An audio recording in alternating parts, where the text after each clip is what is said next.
get into the scalp? Please. Can y'all get into the plaits? Can y'all get into the plaits? Hey, what's up, y'all? How y'all doing? If you're new to this channel, if you're just seeing me for the first time, hi, welcome. My name is Shavalita, and this is Shavalita Reads, where I talk about books. I talk about things related to books. I rant, I give my reviews on these said books. And you know, I like to bring my little flavor into the books. If you are returning again, well, hey there. What's up? Y'all know the new year just started. So for January, I read 12 books. I'm extremely proud of myself. It's on to bigger and better things. So this video is going to be my January wrap up. And I'm so excited to talk to you guys about these books that I have. It's gonna be fun. Without any further ado, let's get to the video. The first book I'm going to be talking about is The Poppy War by R.F. Kuang. The trilogy, and this is the first book of the trilogy, and it is so good, you guys. Initially was reading this book December of last year, but it was so slow in the beginning. I was just like, oh my gosh. I was putting it off a little bit. It wasn't until I got towards the middle to where everything started to pick up, and it was really good.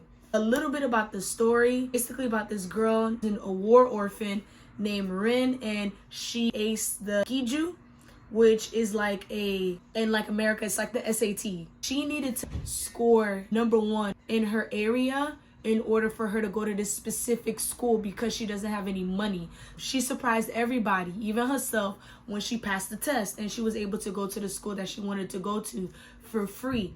But it didn't stop there. So there's a lot of stuff that happened while she went to that academy. There's just a lot of stuff that unfolds. So one thing I can say about this book, because I did give it 5 stars, this book is a book where you start from the bottom with this girl. Started from the bottom. Now we here, you really start from the bottom with Ren. At first, I didn't really appreciate it because I was just like, oh my God, this thing is slow. There were certain parts it hit, and then there were certain parts that was really slow, and then it hit, and then it was slow. But once you got to part 3, emotions ran high. It's kind of like a historical fiction as well, Chinese history.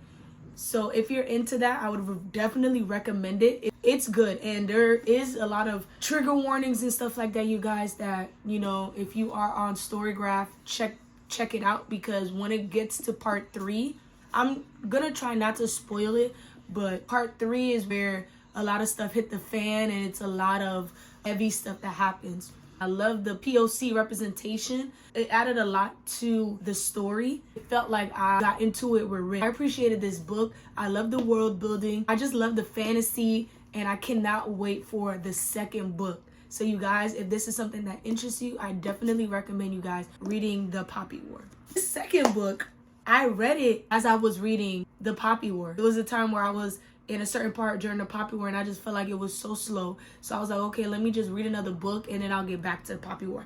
And that other book was none other than King of Battle and Blood by Scarlett St. Clair. Adult fantasy romance. Synopsis is about this girl who's a princess. They live in a world where vampires exist. Everybody has this idea of what a vampire is, like a negative stereotype of vampires. Of course, everybody's scared of the vampires. There's this girl, she's a princess, and her dad is the king. He was like, okay, I want to truce with the vampire king, because he's out there like collecting kingdom. Daddy was like, oh my God, we need a truce. So they came to do the truce, and he was like, okay, I'll spare your land if you let me marry your daughter. She was like, oh my God, this man about to marry me. I wasn't feeling good, so I stayed home from work. I was like, okay, well, let me just read this book. I started at 7, finished the story around 5 or 6. I gobbled this book up. I gave it 4 stars because of the plot twist. For certain scenes, I just felt like the smut was really unnecessary. This, I would definitely be reading the next book of this series. This was a pretty good book 1, so I'll let you guys know when that time comes where I read the second book. So yes, I gave this 4 stars. Definitely recommend. Next book I got, another book from Sister St. Clair. This was A Touch of Darkness. This is one of the books where I would have been fine if I didn't read this. This book is one of those books where you guys stop saying stuff is spicy when it's really not spicy. Like, y'all really got a sickness. Book talk, please. Sweetheart. Look at me in my eyes in English. This was not spicy. But yes, Hades and Persephone retelling. And I gave this a 3 stars. Why did I give this a 3 stars? If it's an adult, why do y'all make the main girl character so deep?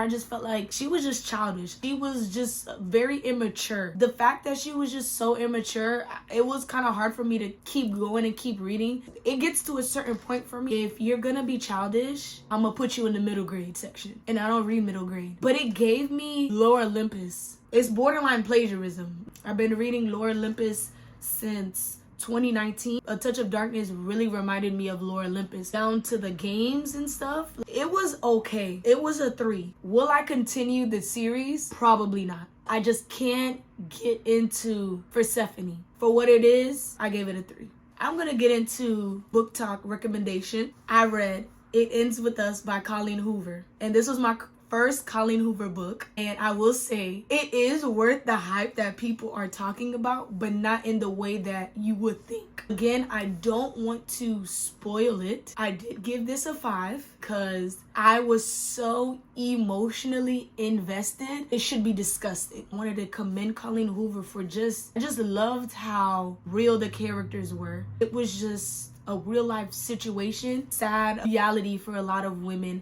and a lot of men who are in those predicaments. It is a very heavy book. There was certain parts I was like, oh my God, I cannot finish this. But it was really good. What I couldn't understand why people was talking about this book, why y'all felt like y'all so destroyed at the end. For me, I loved the ending. I don't know why y'all doing that. Like, oh my God, it hurt me, it killed me at the end. Who team y'all on? That's what confused me with y'all. Book talk. That's what confused me. And that's scary. That's scary.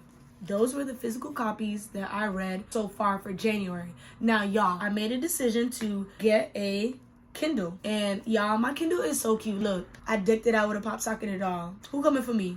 You coming for me? I don't think so. Can we get to the lemon head pop socket? Come on now. I love my Kindle. I've read so many books on here. Should be a crime. I gobbled all these books that I finished. I gobbled them up. And I just read quicker and I just read faster. Other books that I'm going to be mentioning, I'll probably put a picture over here, so y'all know what book I'm talking about. So the first book that I read on my Kindle, The Sweetest Oblivion by Danielle Laurie. And y'all, I gave this book a 5. I did. It was my first mafia romance, and it did not disappoint. Okay, so the story is about this girl. Her name is Elena. Elena's family is a part of a mafia. Her sister is getting married to this gritty, like out the mud mafia lord. They're trying to do alliance, her dad and this guy. So they're like, okay, well, you gotta marry the daughter. It's like an arranged marriage. Elena's the oldest, but there was something that happened. She was in a scandal.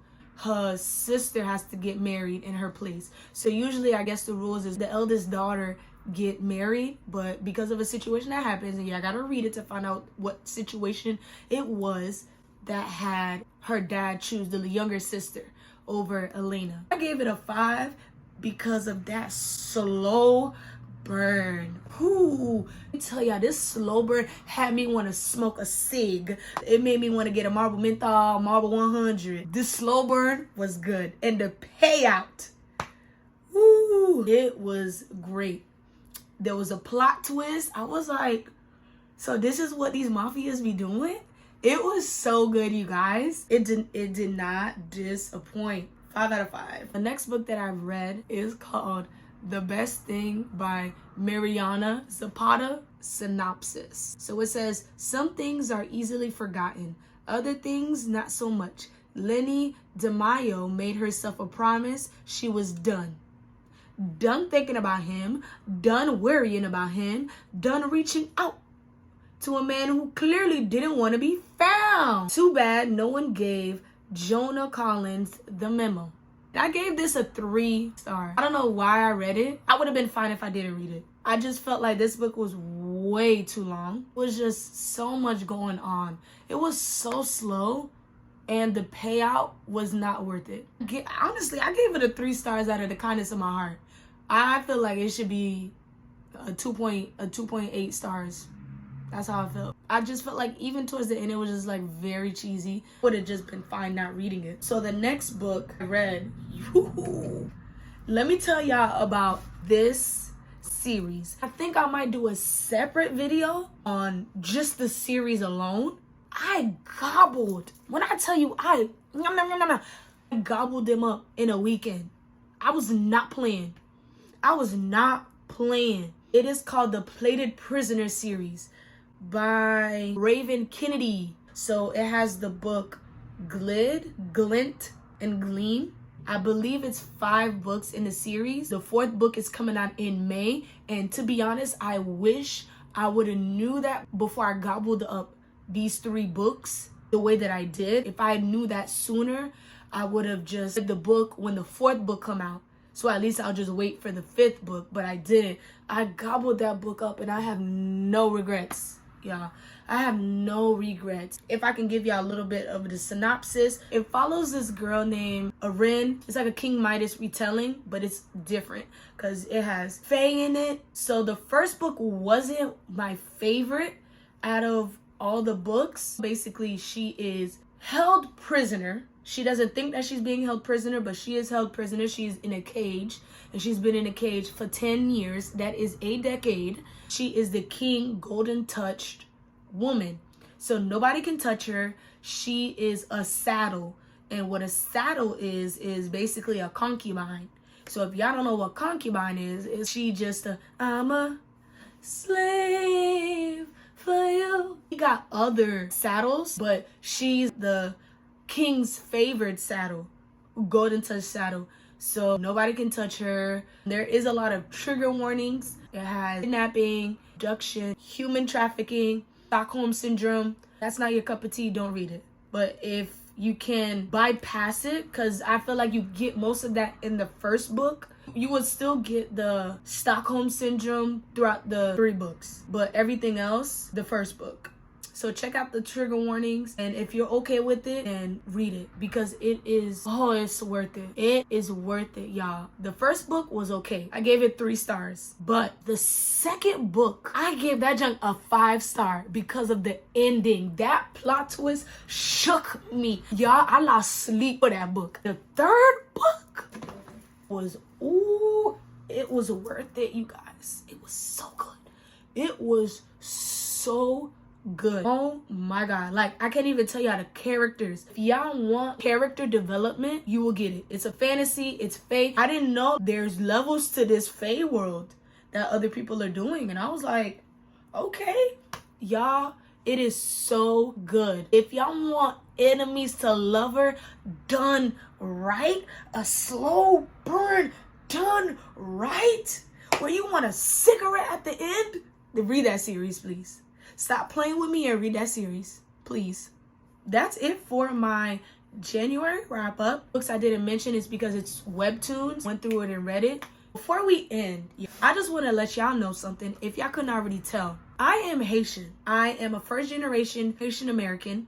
So I grew up in a Haitian household. Everybody had to learn Creole first. I wanted to do something different at the end of my videos. Haitian word of the day. So my Haitian word of the day that I'm gonna give you guys is bon. B-O-N. Bon. You say bon. It's not bon. Okay? Watch it. It's not bon. It's bon. Bon. Bon means good. The literal translation means good.